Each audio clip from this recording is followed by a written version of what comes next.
ሁሉም ሰው የራሱን ቢዝነስ ጀምሮ ሀብታም መሆን ይፈልጋል። ነገር ግን ከሚጀመሩ አዳዲስ ቢዝነሶች ውስጥ 80% የሚሆኑት በመጀመሪያ አንድ ዓመት ውስጥ ይከስራሉ። ለምን ይመስላችኋል? ችግሩ የገንዘብ ማጣት ብቻ አይደለም። ከመጀመራቸው በፊት ማወቅ ያለባቸውን መሰረታዊ ነገሮች ስላልተረዱ ነው። ዛሬ በዚህ ቪዲዮ ማንኛውም ሰው አዲስ ቢዝነስ ከመጀመሩ በፊት ያውቃቸው የሚገቡ አራት ዋና ዋና ሚስጥሮችን እነግራችኋለሁ። እነዚህን ካወቃችሁ ለመጀመር ያሰባችሁትን ቢዝነስ ከኪሳራ ትታደጉታላችሁ።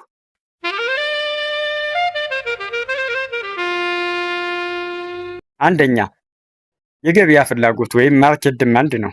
ገበያው ምን ይፈልጋል የሚለውን ማወቅ። ልጀምር ያሰብኩት ቢዝነስ ሰዎች ይፈልጉታል፣ የሰዎችን እውነተኛ ችግርስ ይፈታል የሚለውን ማወቅ አለብን። ብዙ ጊዜ እኛ የምንወደውን ዕቃ ወይም አገልግሎት ይዘን ወደ ገበያ እንገባለን። ገበያው ግን ያንን ላይፈልገው ይችላል። ስለዚህ ከመጀመራችሁ በፊት ገበያውን ማጥናት ያስፈልጋል። ይህንን ዕቃ ወይም አገልግሎት የሚገዙ ሰዎች እነማን ናቸው? አሁንስ ይህን ችግር እንዴት እየፈቱት ነው የሚለውን ማወቅ አለብን። ቢዝነስ ማለት የሰዎችን ችግር ፈቶ በምላሹ ገንዘብ መቀበል ነው።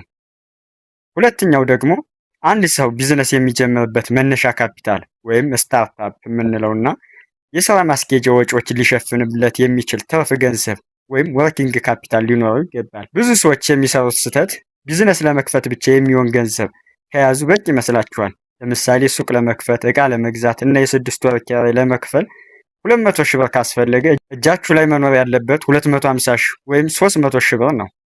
ለምን ካላችሁ፣ ምክንያቱም ቢዝነስ እንደተከፈተ ወዲያውኑ ላያተርፍ ይችላል።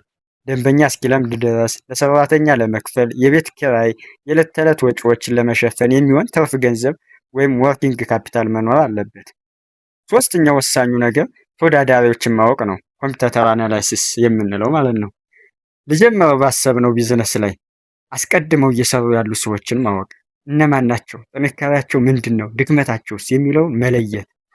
ደንበኞችን ከሌሎች ሱቅ ወይም ድርጅት ወደ እኛ ሱቅ ወይም ድርጅት የሚያመጡ ልዩ ምክንያት ዩኒክ ሴሊንግ ፕሮፖርሽን ሊኖረን ይገባል። የዋጋ መቀነስ፣ የጥራት መጨመር ወይም ደግሞ በአቅራቢያ ከሌሎች የተሻለ መሆን አለበት። ይህንን አስቀድመን ካልወሰን ገበያ ላይ መቆየታችን ከባድ ሊሆንብን ይችላል።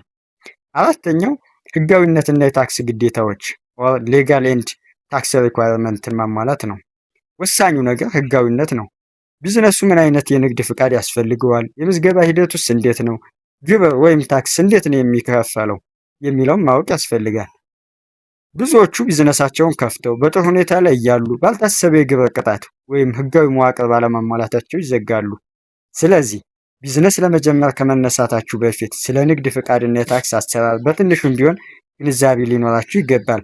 ባጭሩ አዲስ ቢዝነስ ለመጀመር የሰዎችን ፍላጎት ማወቅ፣ ተጨማሪ ክምችት ገንዘብ መያዝ፣ ተወዳዳሪዎችን ማጥናት እና ህጋዊነትን ማሟላት መሰረታዊ ነገሮች ናቸው። በቀጣይ ቪዲዮዎች በእነዚህ 4 ነጥቦች ዙሪያ እያንዳንዱን በዝርዝርና በምሳሌ እያነሳን እንወያያለን። እናንተስ በአሁኑ ሰዓት ለመጀመር ያሰባችሁት ቢዝነስ ሀሳብ አለ? የትኛው ክፍል ላይስ መረጃ ይጎላችኋል? ኮሜንት ላይ ጻፉልኝ። ይህ መረጃ ጠቃሚ ሆኖ ካገኛችሁት ላይክ ማድረጋችሁና የፋይናንስ እውቀታችሁን ለማሳደግ ሰብስክራይብ ማድረጋችሁን አትርሱ።